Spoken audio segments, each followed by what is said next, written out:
Okay, today we're going to talk about concavity. You should have heard of concave up and concave down before. So let's just review that. So the function f of x is called increasing graph blank from left to right. A function is increasing if a graph rises, so a positive slope. Positive slope, a function is increasing. A negative slope, a function is decreasing. So think of what a negative slope looks like. What does the graph look like? What is the graph doing from left to right? The graph is falling, or the graph falls from left to right. But let's talk about concave up. Concave up, a function is concave up if its average rate of change increases from left to right. If its average rate of change, well, rate of change is just saying the slope between 2 points. But since we don't always have lines, we can't always call it slope. So we call it rate of change. Okay? If the function is concave down, its average rate of change is decreasing from left to right. So let's go and look at, let's describe the shape of a graph of a function f of x that is concave up. Describe the shape. Okay, well, let's draw a shape first. This is concave up. So how do you describe that? So let's say all or parts of a, let's say, right side up bowl, right? So concave down, something like this. So how do you describe that? How about an upside down bowl?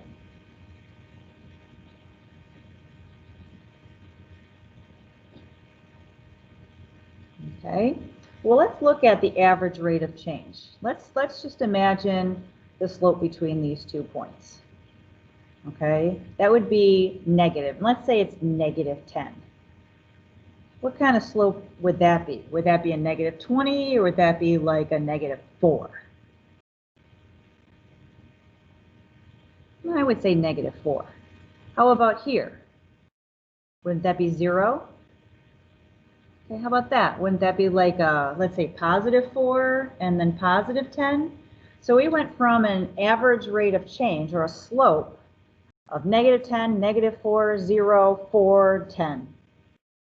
So what were those rates of change doing? They were getting larger, right? They were increasing.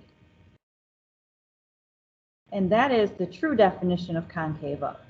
So let's take a look at this. What kind of slope is this? Wouldn't you say that's like a positive slope? And then as we go along, we get to 0. And then if we look at the slope between 2 points on here, okay, negative. So our average rates of change are decreasing. That's the true definition of concave down of a function. Okay? And as I always say, things you will be using in calculus. Okay? So, example number 1. Go ahead and pause the video and read the read the example and see if you can draw a picture based on the explanation. What would the function look like? Just a sketch of what it's saying. So pause the video now and give it a try.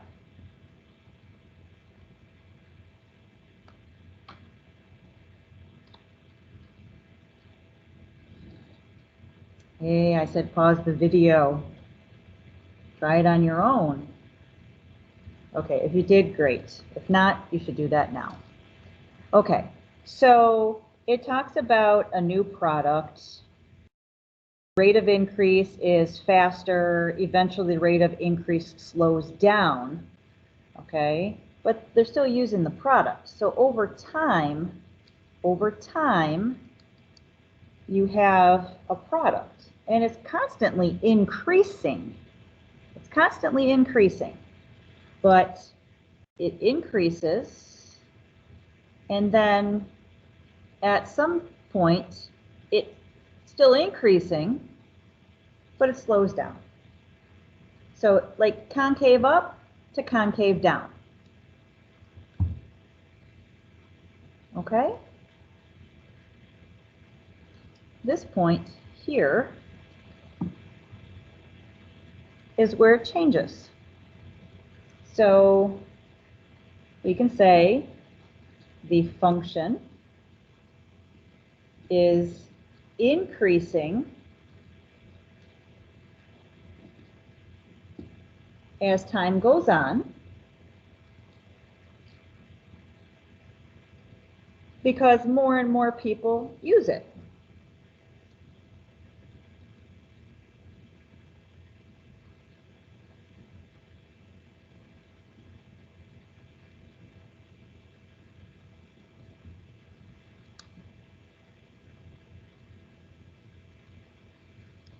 However, the rate at which people are using it slows down. So the rate of increase still increasing, but the rate of increase slows down. And in this case, that happens after point A. Concave up means the rate of change is increasing. Okay? Concave down, the rate of change is decreasing, but you still have an increase in product. As time goes on, people are using the product. Okay, let's take a look at this. Okay, part A. Is this concave up or concave down? And is the function increasing or decreasing over time? So those are the two questions I want you to answer. So I want you to pause the video and answer. Is it concave up or down? And the second question is the function, in this case, P of t, if we use the correct variables, is P of t increasing or decreasing? Okay? So go ahead and stop the video and answer that for these. Okay, so again, I just wanted you to answer these questions. This is concave up and functions increasing. This one's concave down, function is increasing. This one, obviously it's concave down, and as x gets bigger, y gets smaller, so the function is decreasing. This is concave up, and the function is decreasing. Okay, so let's just look at the descriptions. P is doing blank, and the rate of change of P is doing what? So what is P doing? Well, we already answered that question. I already had you answer what P of t was doing. Okay, so let's go back and look at our answers. P of t is increasing on A. What's it doing on B? We said it was increasing. C was decreasing, and D was decreasing. So the function P was increasing on the first two, decreasing on the second two. But what about the rate of change of P? Again, it's vocabulary, the rate of change, the slopes. So concave up, was that the slopes were increasing or was that the slopes were decreasing? Well, you go back to here. If it's concave up, the average rate of change is increasing. And if you forget on a test, just do this. Okay, so that's 1, this would be 2, this would be 10.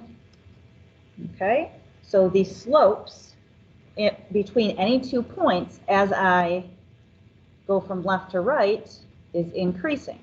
That's the definition of concave up. So this is concave down. My slopes, or my average rate of change, is decreasing. What about this one? What are the slopes doing? Concave down. So the slopes are decreasing. And this one, concave up. Your slopes are increasing, your rate of change.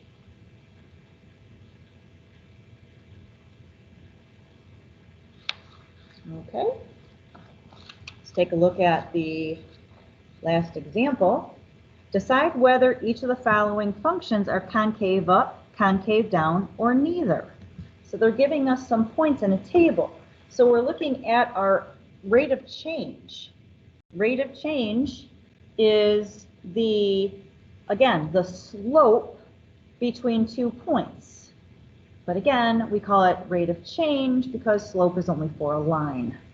So if we look from here to here, if we look at our change in y over our change in x's, because that is your average rate of change, okay, let's look from here to here. Our average rate of change from 1 to 3 is 2.